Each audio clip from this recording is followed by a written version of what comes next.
parents start out parenting to do what is best for their child, especially if you come from a place of trauma where you have made the decision not to transfer the trauma to your child. But at some point in your life, in your parenting life, you discover that you are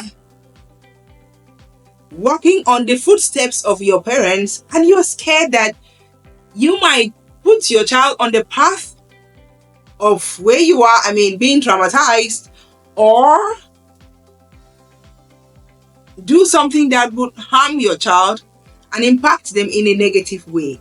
Hi, my name is Mfon, and this channel is called Healthy Parenting, where we talk about healthy ways of raising children, taking care of children, and also encouraging other parents to do the right thing.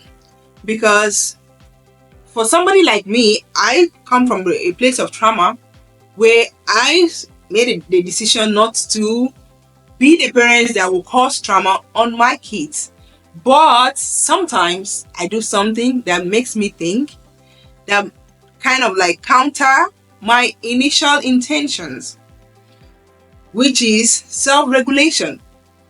I struggle with self-regulation because so many things has been impacting my parenting, and I feel that I'm not alone. Many parents struggle with sleep deprivation. Many parents struggle with mental health.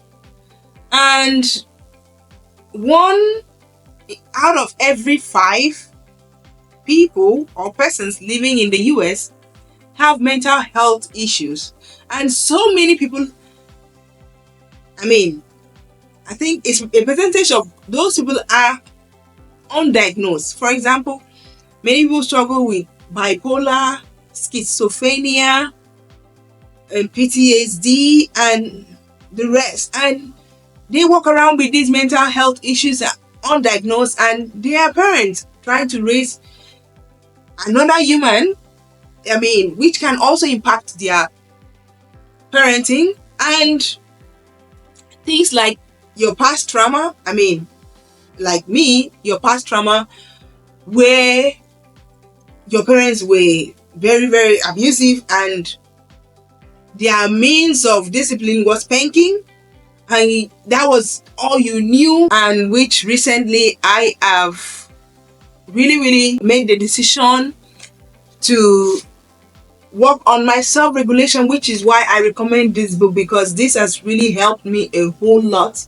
Because for people like, I believe, me and you, we want to do what is best for our children, and we want to give them the best trauma-free life and healthy parenting. We want to try to make sure they live in an environment where they are safe, where they are taken care of, where they are nurtured, where there is peaceful environment. But sometimes they're like, "Mom, you're mean." "Mom, why are you yelling?" "Mom, why are you yelling? You don't have to yell, jeez." I'm like, "Oh, I'm sorry." Sometimes I do yell out of frustration, out of stress, out of fatigue. Maybe I didn't have a good night's sleep. I was sleep deprived. I was tired. And which is why I'm sharing it in this channel, because we need to talk about it. And the beautiful thing about this book is that I've seen other parents too, that we share similar stories, that they didn't want to do this, but that's what happened. They struggle with dysregulation. They struggle with regulating their emotion. And I believe that we talk about it, because some of our problem or some of our challenges, lack of support. Lots of parents don't have support that they need. They don't have help that they need. And as a parent, you are supposed to, the society, you have this excessive demands and responsibilities that sometimes you are not even ready for it. And sometimes we are not even educated enough. I mean, we don't know what to do, but because you're parents, you must know what to do. So this is why I talk about this thing, this dysregulation, because we really need those resources to do better, to help our kids. So this book offers those resources, which is very, very important that you have to practice. I mean, even though I've read this book and I'm like, okay, I'm gonna make sure I exert control over myself. I will not do this, I will not do that. But sometimes I find myself doing it. And this past weekend, I had to get into doing the work myself. I had to put those reminders on my mirrors. I had to tell myself it is time to self-regulate. So I encourage you to buy this book and read it, because if you want to go in details, I mean, except you want me to do a review, but we have the PCR approach, which is the practical approach. This is an approach that you will have to work on yourself, and it will give you time frame that you work on yourself and ask yourself what happened. You know, it makes you to reflect on your worst parenting moments, and it makes you to reflect on the ones that you feel was very, very terrible and you don't want to be reminded about it. And it also helps you to identify your triggers. What is that thing that triggers you? What makes you act the way you do? You know, it helps you to find out those things that in the past, because sometimes it's not the reaction to the situation, it is the underlying whatever that happened in the past, and we are just reacting to the situation.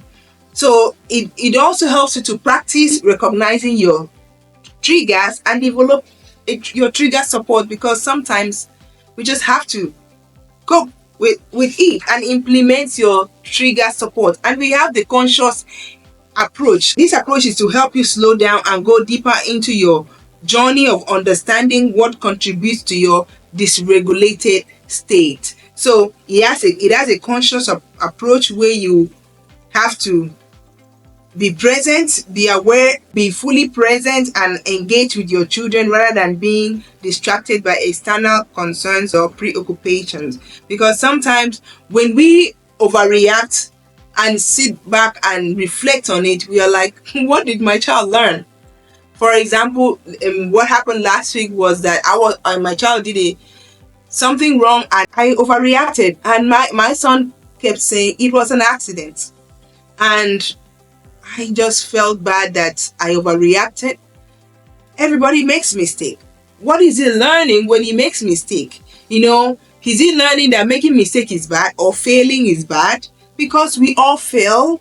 Failure, I saw this somewhere, to fail means first attempt in learning. So we all make mistakes, we fail, and failure doesn't mean that that's the end. It means an opportunity to learn. So, you know, the book offers us self-reflection, how we can model behaviors, like I just said, modeling when mistakes happen, what you should do, you know, embracing imperfections, no one is perfect, cultivating gratitude. This book encourages you to write 3 things that you are grateful for daily. You know, as a parent, sometimes we always see the bad, we always see how stressful parenting is, we don't see the good in it. So this book helps you to write 3 things that you're grateful for. And you know, a time will come that you look back, look at your child's picture, maybe when they were young, and you're like, oh, they were so cute. But you forgot that those were the moments that it was very hard for you to get by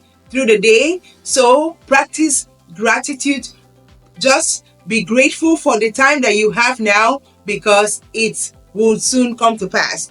And we will just be like remembering it and feeling like it was yesterday. So practice gratitude and enjoy parenting while it lasts. Also, active engagement in reparenting, because most of us, like me, we had terrible childhood, you know, growing up, and we have to reparent ourselves. And this book offers ways of how to reparent yourself. Like, for example, adulting is hard because so much is now your own responsibility, including your own healing. Reparenting acknowledges that wounds may have occurred in your childhood and accepts that while your parents may have been partly responsible for those wounds, it's now up to you to make sure your wounds are healed. So reparenting is very important. And also we have the realistic approach, which, you have to accept that some things won't change. I mean, it is what it is, especially when your kids are in their different stages of, growing up, a baby, toddler, kid, preteen, teenage age. You have to accept that some things won't change, and you have to make a way to be happy. Accept the things that you cannot change. Yeah, accept the things that you cannot change, that you will always make mistakes as a parent. It's not every time you enjoy parenting, okay? Sometimes I'll be overwhelmed, and sometimes I'll be overstimulated. So you just accept that some things won't change. So acceptance is very, very important instead of you being frustrated about how things are. So those are the things I really got out of this book. And if you really want to deep dive into how to work on yourself, stop yelling, stop overreacting, making sure your kids are safe around you, making sure they are able to share whatever they have, share their feelings with you, talk to you, be loved by you, that they are not afraid of you. Because let me tell you, growing up, I used to be so afraid of my parents. I mean, not the fear that you reverence them, but the fear that you cannot even have a conversation with them. You cannot even, you are not safe. They are not a safe place for you to share whatever bothers you. For example, when I used to have my monthly period, I didn't used to tell my mom because I didn't used to want to bother her, and those are personal things that I was supposed to share with her, but I couldn't. That was how bad it was. So our goal is to make sure that we raise our children in a healthy way, that even while they leave home, they will always be so proud of the work that we do. Because our children, they don't know that it is hard. They will just be like, why are you so mean? They don't know that we also have our own lives to juggle with. All they see is, the reaction they get from you. That's why you need to self-regulate so that you'll be able to present to them the best part of you. I'm not saying pretend, I'm not saying fake it, but make sure you're raising your children in a healthy way, which is my desire for you this year, and my desire for everyone, and also for me, my own desire. And also check in with the things that overstimulate you, check in with the things that you need to do. For example, back to basics, talks about sleep.